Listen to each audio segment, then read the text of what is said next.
2024 के लिए बीजेपी ने बिहार में बनाया था प्लान 200। आरजेडी और जेडीयू के साथ होने से बीजेपी की मुश्किल बढ़ेगी। प्रधानमंत्री मोदी की छवि को भुनाने की कोशिश करेगी बीजेपी, क्योंकि उनके चेहरे को सामने रखकर अभी तक मैदान में उतरते रहे हैं। तेजस्वी पर लगे आरोपों को एक बार जिंदा करने की कोशिश भी होगी बीजेपी की तरफ से। नीतीश की कमजोर होती छवि का फायदा भी उठा सकती है बीजेपी। तो ये वो तमाम मुद्दे हैं जो बीजेपी के पक्ष में जाते हैं, क्योंकि बीजेपी बताएगी कि कैसे भ्रष्टाचार के मुद्दे पर अलग हुए थे, फिर उनके साथ गए हैं। तो ये एक अहम मुद्दा है, कैसे लोकप्रियता कम हुई है या ग्राफ कम हुआ है नीतीश कुमार का, उसका फायदा उठा सकते हैं। 2024 की पिक्चर अभी बाकी है। बिहार में क्या कुछ हो सकता है देखें। हिंदी बेल्ट में प्रधानमंत्री मोदी के सामने विपक्ष का कोई चेहरा नहीं है। ये हम क्यों कह रहे हैं, क्योंकि कोई उतना कद्दावर नेता दिखाई नहीं देता। 2019 में बीजेपी के सामने विपक्ष का मजबूत चेहरा ना होना चुनौती बना था, बड़ी चुनौती बन गया था।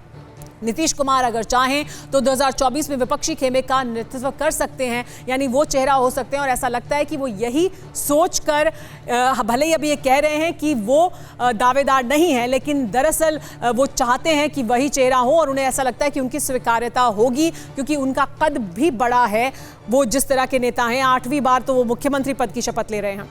लेकिन देखिए बिहार में बीजेपी की चुनौती क्या है, आपको बताते हैं।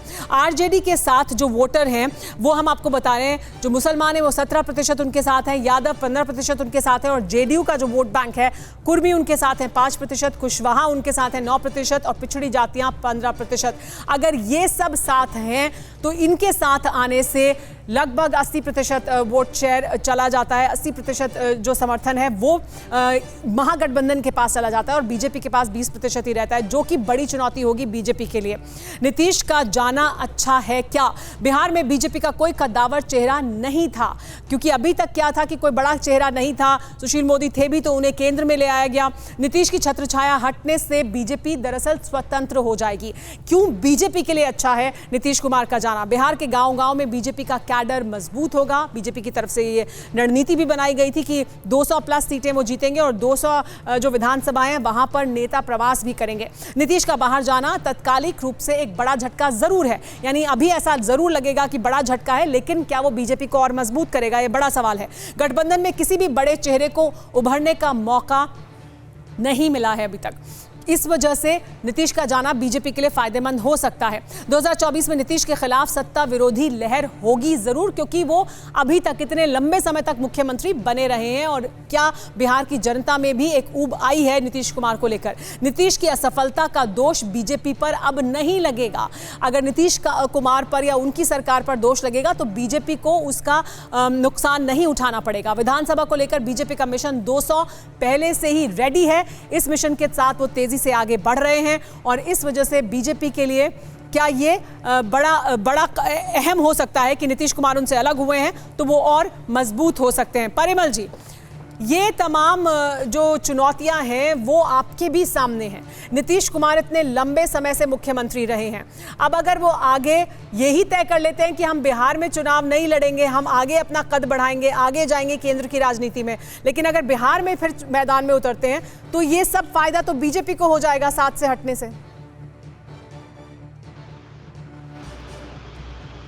लगातार बिहार की जनता नीतीश कुमार के नेतृत्व में अपने आप को सुरक्षित, संरक्षित और विकास के मार्ग में सतत रूप से आगे बढ़ना चाहती है। और अभी भी जो रिसेंटली जो चुनाव हुए थे 2020 में, उस समय भी जो भी एनडीए को मत प्राप्त हुए थे वो नीतीश कुमार के चेहरे पर ही प्राप्त हुए थे। नीतीश कुमार बिहार के गौरव हैं, वो विकास के प्रतीक हैं। परिमल जी, बीजेपी को नीतीश कुमार के चेहरे पर मत हासिल हुए, लेकिन जेडीयू को खुद मत हासिल नहीं हुए। आप देखिए, एक्चुअली वो इसलिए नहीं हासिल हुआ कि बीजेपी ने विश्वासघात किया, बीजेपी ने कुठाराघात किया। उसने एनडीए के एक घटक को जेडीयू के विरुद्ध लड़ने के लिए उस्काया, और चुनाव के क्रम में उन्होंने अपनी स्थिति को स्पष्ट नहीं की। और आप देखें कि लगभग 50 से 60 सीट ऐसे हैं जिसमें जेडीयू मात्र 500 से 1000 के मतांतर से ही पराजित हुई थी। ऐसी स्थिति में यदि बीजेपी के द्वारा उकसाए हुए जो दल है एलजेपी, वो यदि चुनाव में नहीं आती तो जेडीयू निश्चित नहीं, रूप लेकिन से परिमल जी इसे ऐसे भी तो देखा जा सकता है, परिमल जी इसे ऐसे भी तो देखा जा सकता है कि जेडीयू जब साथ में मिल जाती है बीजेपी के या साथ में मिल जाती है आरजेडी या महागठबंधन के, तब जरूर उसे सफलता मिलती है, लेकिन खुद अपने दम पर जब उन्होंने मैदान में उतरने की कोशिश की है तो उन्हें वैसी सफलता नहीं मिली है, उन्हें वैसा समर्थन नहीं मिला है। नहीं, जब भी नीतीश कुमार, चूंकि जनादेश नीतीश कुमार के साथ रहा है, तो नीतीश कुमार जिस ओर जाते हैं सरकार उसी की बनती है। इस रूप में आप क्यों नहीं स्वीकार करना चाहते?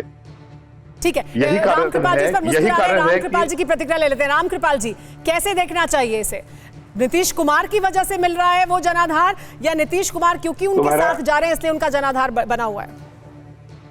तुम्हारा जी, हमको गणित के प्राइमरी में पढ़ाया गया था कि किसी संख्या में अगर 2 से डिवाइड करेंगे तो वो संख्या कटती नहीं है, कुछ शेष बच जाता है।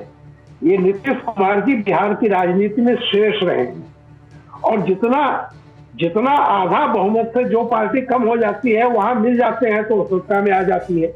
नीतीश जी का अपना कोई जनाधार नहीं रहा है, और पिछला चुनाव नीतीश जी को बिल्कुल उनके खिलाफ गया है, वरना इतना सब कुछ होते हुए कितनी सीटें मिली नीतीश जी को? नंबर 3 की पार्टी होकर के आए, और अगर वो कह रहे हैं बीजेपी के नाम पे वोट मिला है, मोदी के नाम पे वोट मिला है, और अगर बीजेपी कहीं पूरे राज्य में सारी सीटों पर लड़ गई होती और बीजेपी को अब लड़ना ही पड़ेगा, तो मैं बता दूं कि बीजेपी बिल्कुल विकल्प के रूप में सामने आती, चाहे आरजेडी आती या बीजेपी आती। नीतीश से समझौता करके बीजेपी ने अपने पैर पे कुल्हाड़ी मारी।